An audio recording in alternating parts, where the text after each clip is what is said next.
es Salaam. This is TBC News, our top stories. Dr. Samia Suluhu Hassan stresses green initiatives, hails Tanzania Broadcasting Corporation.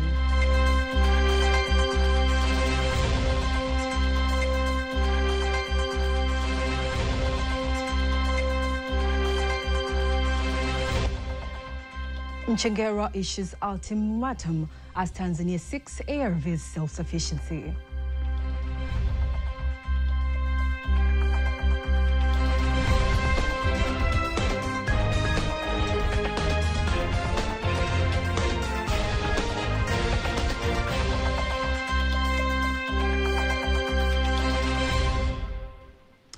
Good evening, I am Caroline Maleo. You can also follow us live via YouTube channel, TBC Online, and also get all the latest news through our Instagram, Facebook, and X pages at TBC Online.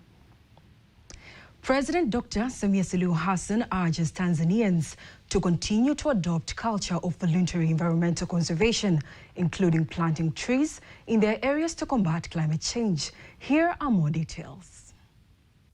President Dr. Samia made the call in Bunge, Zanzibar, during a national tree planting exercise to celebrate her birthday, insisting the move would help protect the next generation. Uzangu, kila maeneo ambayo yameathirika, wakuu wa mikoa, wakuu wa wilaya, simamieni yapandwe miti. In all areas that have been affected, district commissioners and regional commissioners should ensure that trees are planted. We should not wait only for special days like this. We must restore the environment so that it returns to its natural state and continues to support us. I have chosen to plant a tree to fulfill my responsibility as a Tanzanian and as a human being who is responsible for protecting and preserving our planet Earth, which God entrusted to us, and to leave a legacy for future generations. President Dr. Samia commends Tanzania Broadcasting Corporation, TBC, for being a leader in overseeing the national tree planting exercise, while the Minister of State in the Vice President's Office, Environment and Union, Engineer Hamad Masauni, outlines a national strategic approach to tree planting and environmental conservation that focuses on collective responsibility and education. Mkakati kabambe utunzaji wa mazingira nchini. The National Environmental Conservation Strategy is known as the Green Legacy Initiative. Under this initiative, we aim to ensure the planting and care of 10 billion trees, as well as the establishment and the strengthening of green spaces, covering no less than 200,000 hectares. On the other hand, the TBC Director General says the tree planting exercise signifies one of the key pillars of TBC. When we started this initiative at TBC, I believe some people thought we will not go far or that we will lose momentum. However, many are witnesses that we did not slow down. Every month on 27th, we have been planting trees, not only planting them, but also returning to monitor their progress. We also planted trees at the TBC Dodoma Vikonje area. The exercise, which this year carries a slogan, "Patriotism is protecting the environment, participate in tree planting," reflects the commitment of President Dr. Samia in advancing the national environmental conservation and management agenda. On to the next story. Health Minister Mohamed Mchengerwa has instructed the ministry's permanent secretary to allocate 25 billion shillings so as to fast-track the revival of the Tanzania Pharmaceutical Industries Limited plant in Arusha, undergoing rehabilitation to resume production of medicines, including ARVs. Minister Mchengerwa, who was visiting the Jakaya Kikwete Cardiac Institute branch at the Arusha Lutheran Medical Center, which is a part of the strategic assessment of medical preparations for the upcoming AFCON 2027 tournament, which Tanzania will co-host, insisting on strengthening security around the factory. Here's a story by Sechelela Kongola, read to you by Esther Dels. It is the 7th branch of the Jakaya Kikwete Cardiac Institute, in collaboration with the Arusha Lutheran Center Hospital, which is expected to be a solution to many citizens, especially those who cannot afford some of the medical expenses related to cardiac cases. The Minister of Health, Mohamed Mchengerwa, is here to inspect the progress of the factory. I would like to inform Tanzanians that starting from the 6th month, we will begin producing ARV medicines locally. here in the country. An additional 25 billion shillings is needed to complete the small remaining area, and these funds should be released immediately so that the machines can start operating and producing medicines locally. Within 24 hours, we will have the capacity to produce 1,700,000 tablets per day. According to current statistics, the number of patients who depend on these medicines is approximately 1,500,000. He furthermore stresses on the need to speed up the preparation for the AFCON 2027 competition. Kituo hiki ambacho ni kituo kitakwenda kwa kituo bora kabisa. The facility will become a top-level center. I am satisfied with the buildings, and I believe that even world-class players could be treated here because the facilities are good. Go and further improve them so that when international players come here, they do not feel like they are entering a hospital, but instead feel like they are entering a 5-star hotel. The center will touch the lives of many citizens by providing reliable services with the focus on medical tourism, as well as ensuring that essential medical services are available. Sina shaka na mashirikiano haya. I have no doubt that these partnerships built on the strong brand that Jakaya Kikwete has established, we will continue to succeed. We have seen that this is their 6th branch, and he mentioned that the 7th will be in Chato. Across all branches, they are performing very well. 4,000 walionekana na matatizo ya moyo. 4,000 people were found to have heart-related problems. These are individuals who previously may have had to use their own money to travel all the way to Dar es Salaam to receive treatment. Now, people in the northern zone will be able to access these services closer to home. The Arusha region vows to remain committed to offer any heart treatment at all times, especially AFCON 2027 nears. The agreement between the JKCI and the Arusha Lutheran Medical Center Hospital will last for 20 years, aiming at bringing medical essential services closer to the citizens. The Deputy Minister for Transport, David Kihenzile, says Tanzania has made great strides in the transportation sector, which has brought about significant growth in trade and investments in the country, while creating several opportunities, especially in areas of aviation and aerospace engineering. He made the remarks during the first session of the 13th Parliament while discussing the success and challenges of the Air Tanzania Corporation, ATCL. Katika miaka hii mitatu au minne ambayo Mheshimiwa Rais ameamua kuwekeza, tumeona mabadiliko mengi. In these nearly 4 years in which the Honorable President has decided to invest, we have witnessed many changes. First, the number of aircraft has increased. In 2016, we had only 1 aircraft. By 2021, we had 9. The Honorable President has added more aircraft, bringing the total to 16. Including the large cargo plane. This has increased the volume of cargo transported from 1,290 tons to 6,900 tons. The numbers of passengers has doubled from 500,000 passengers to 1.1 million. Foreign exchange earnings have increased as well, from $43 million to $57 million. During the parliamentary session, the government also released a strategy to reduce the cost of internet, following a question from Momba's Member of Parliament, Condesta Sichalwe, who questioned on the government's plans to reduce internet costs, making them more affordable for all Tanzanians. The first session of the 13th Parliament is underway, with members of Parliament discussing President Samia Suluhu Hassan's speech during the opening of the Parliament. And on to the next story. The Minister of State, Prime Minister's Office, Labour, Employment and Relations, Deus Clement Sango, says the government continues to take concrete steps to increase employment opportunities for youth in the country, including collaboration with the private sector and development stakeholders.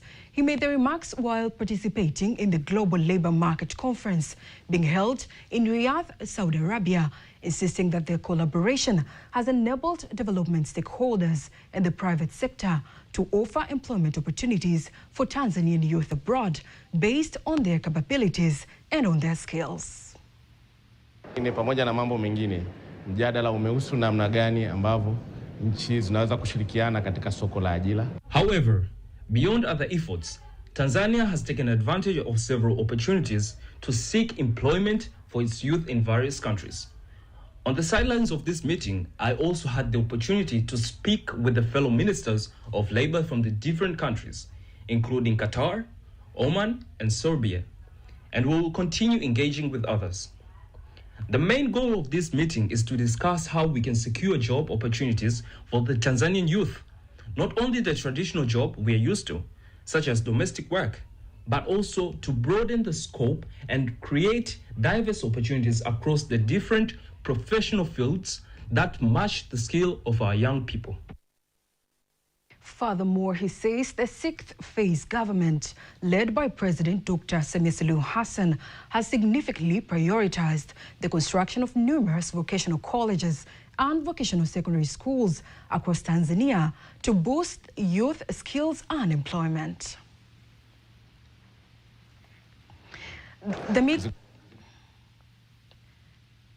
Fungua vyuo vingi ambavyo vinawafundisha vijana wetu ujuzi. Taking into account the sixth regime government, President Dr. Samia Suluhu Hassan has opened many institutions that equip young people with skills.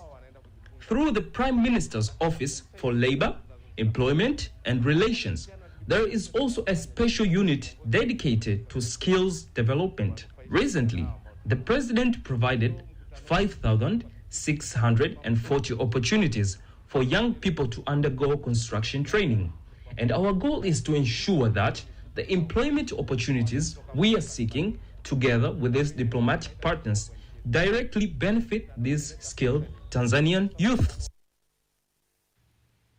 The meeting brings together ministers of labor from more than 45 countries around the world, discussing strategies of cooperation in the labor market and increasing decent jobs for young people by considering the contribution of science and technology.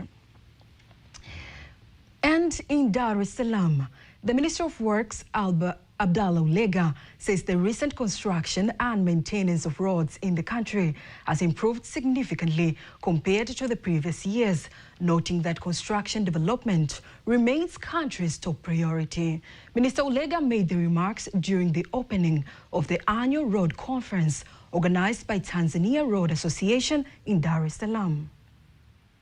Increased substantially compared to the early 1990s. And the shift from force account operations to contracting out maintenance works has enhanced the efficiency and private sector participation.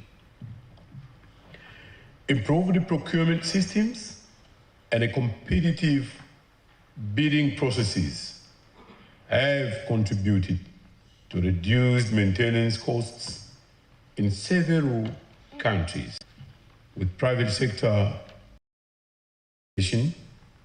has strengthened accountability and stakeholder engagement.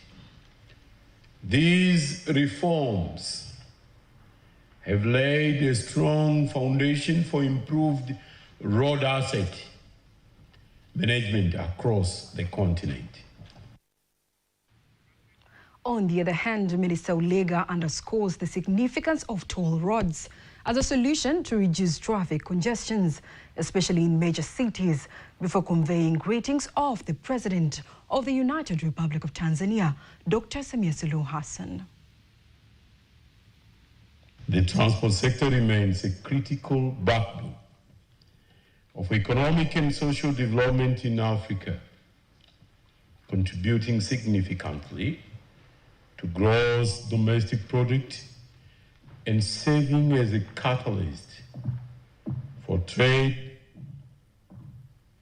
regional integration, and access to social services.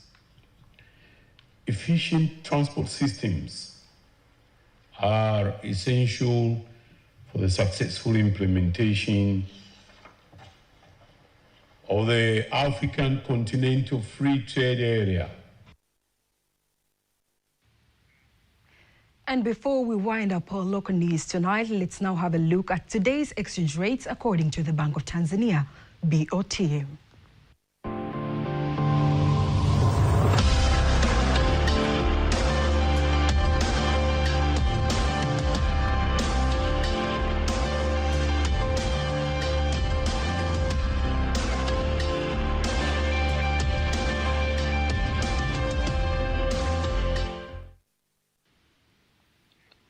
Don't miss a TBC News every weekday to know all the latest in exchange rates. Sports news up next.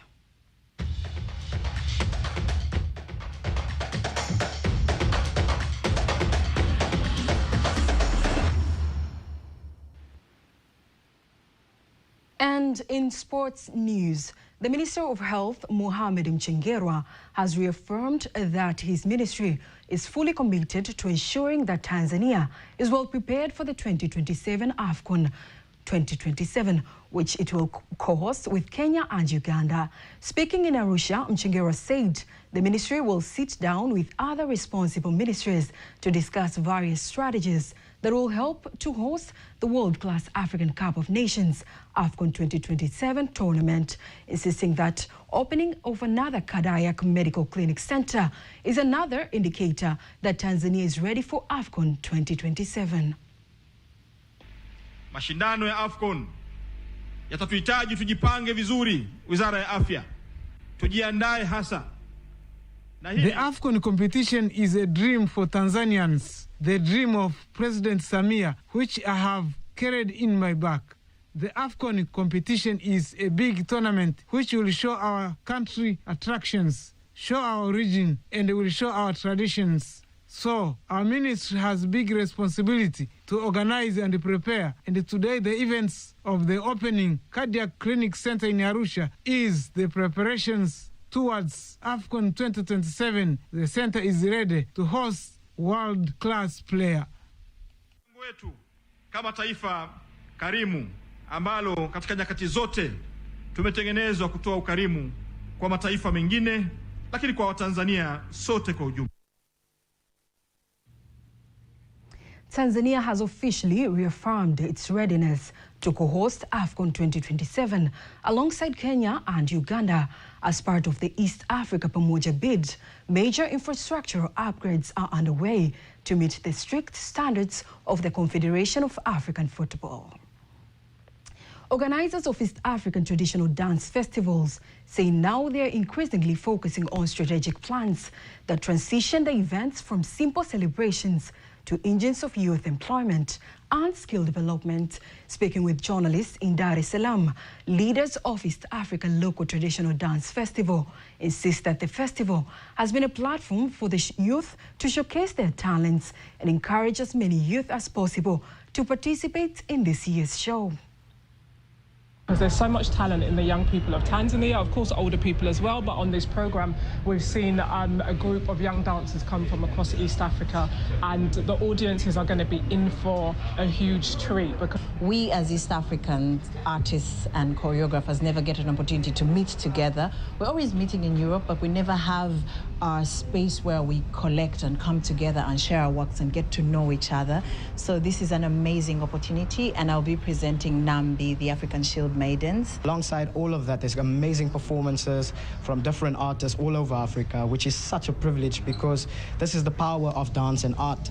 The power is that we come together as one people. TBC One viewers, and that is sports news. And now, before we conclude the news bulletin for tonight, let's take a look at the weather focus for the next 24 hours. My name is Godfrey Kazinja. I present to you 24 hours weather focus from Tanzania Meteorological Authority. For tonight, we expect to feature particular conditions, thunder shower over few areas over southern Western Highlands, southern Morogoro, Ruvuma, together with southern coast, Singida and Dodoma. Expect to feature rain shower over few areas in the rest part of our country. Expect to feature particular conditions. For tomorrow, average wind speed expect over some part of our country, except over northern coast wind. Expect to flow at the speed of 40 km per hour. And TMA issue and advise of expecting strong wind and high wave tides over the northern coast. Please take note on that. Distribution of rainfall signal are over some part of our country. For tomorrow, expect future cloudy conditions, thunder shower over few rain, sunny interval over southern western highland, Singida, Dodoma, Morogoro, Ruvuma, together with southern coast, while Lake Victoria Basin and western part expect to feature particular conditions, thunder shower over few rain, sun period. Northern eastern highland, Dar es Salaam and Pwani expect to feature particular conditions, rain shower over few rain, sun period. Tanga, Unguja and Pemba Iceland expect to feature light rain shower over few rain and sun period. Let's have a look for the 4 days weather forecast for some part of our country. Start from the day after tomorrow. Dar es Salaam expect to feature light rain shower over few area and sun period. While Dodoma expect to feature thunder shower together with rain shower over few areas. Likewise, Mbeya expect to feature thunder shower over few areas and sun period. Mwanza expect to feature thunder shower over few areas and sun period. And Kilimanjaro expect to feature particular condition and long sun period. Morogoro expect to feature thunder shower together with light rain shower over few areas and sun period. Arusha expect to feature particular condition and long sun period. Dear viewer, we thank you for watching us and have a good time. And lastly, back to the local news in Tabora. Residents of the Tabora region in Tanzania have urged the government, specifically through the Ministry of Natural Resources and Tourism, to renovate and promote local historical sites to boost the regional economy and preserve national heritage for future generations. Here's a report by Pendo Salu, read to you by Esther Dels. This is the Kwilaha, located approximately 8 kilometers southwest of Tabora town. It is best known for the Livingstone Tembe, a traditional flat-rooted house where Dr. David Livingstone and explorer Henry Moulton Stanley stayed in 1871 and 1872. Historically, the Tabora region was established in this area because of this where the town was originally located, built and developed. Described as a deeply significant historical site that embodies the complex history of the region before, during and after colonial rule, Kwilaha is now one of the major tourist attractions within and outside this region. This is an area rich in the history of slave trade and explorers. When we go inside, there are small items that are closely connected to the history of those explorers. For example, among the major items related to the slave trade are the chains that are used to shackle slaves, as well as some documents that were used to grant freed slaves after liberation. In addition, we have various documents behind by Dr. David Livingstone, and most uniquely, we have actually heard of David Livingstone. Dr. David Livingstone. Residents of Tabora region expressed their keenness for the area to be improved as the area carries the major history of the region. If the continuity of this area are not maintained, they will disappear and the future generation will not benefit from them. These are memorial area for generation to come. It is important for the government to see the need of providing sufficient education on this important preservation of this area, starting from the primary school level to university. The government, through the Tanzania Museums of Tanzania and Tanzania Forest Services Agency in the West Zone, continues to set in place strategy to ensure that areas like this are preserved and improved. The government, through the Forest Service Agency, is making effort to improve tourist sites, enhance tourism infrastructure, and promote these areas. The response has not been as strong as the government expects, but the efforts are still ongoing to improve them. And that marks the end of the news bulletin for tonight. Don't miss our next bulletin in Kiswahili at 11 p.m. On behalf of the whole team, I am Caroline Maleo, wishing you a blessed night.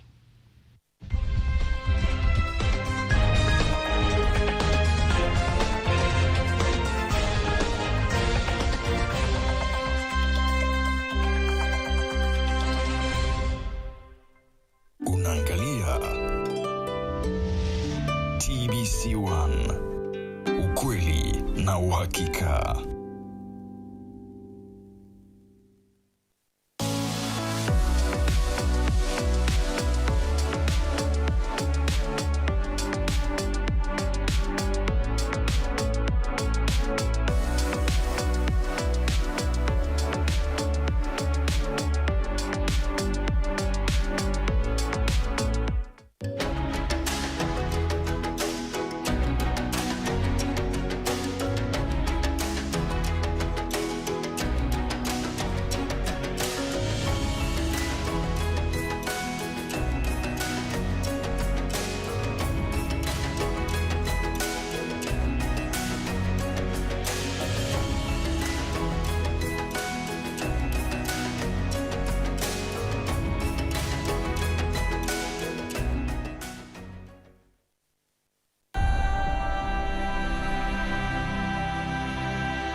Muammar Mohamed Abu Minyar al-Gaddafi anasalia kuwa mmoja wa viongozi waliovuta mjadala mkubwa zaidi katika historia ya kisiasa ya karne ya 20 na mwanzoni mwa karne ya 21. Gaddafi alikuwa kiongozi ambaye alipambania nchi ya Libya kuwa ni nchi ya mfano katika bara la Afrika kutokana na uchumi wake kushamiri vizuri na kuhakikisha wananchi wake wanapata mahitaji maalum. Utawala wake wa zaidi ya miaka 40 nchini Libya haukuwa tu mrefu, bali ulikuwa majaribio ya kipekee ya kuunda mfumo mbadala wa kisiasa uliopinga mifumo ya kidemokrasia ya magharibi na ujamaa wa jadi.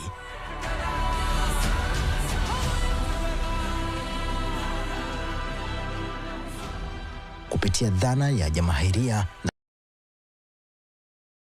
alidai kuanzisha demokrasia ya moja kwa moja inayoweka mamlaka mikononi mwa wananchi, lakini kwa vitendo alijenga mfumo uliomkusanyia nguvu. Wakati mapato ya mafuta yalitumiwa kuboresha huduma za kijamii na kuipa Libya hadhi ya kiuchumi barani Afrika, ukosefu wa uwajibikaji wa kisiasa, udhibiti wa dola na ukandamizaji wa upinzani vilizua maswali mazito kuhusu uhalali wa uendelevu wa mfumo wake wa utawala.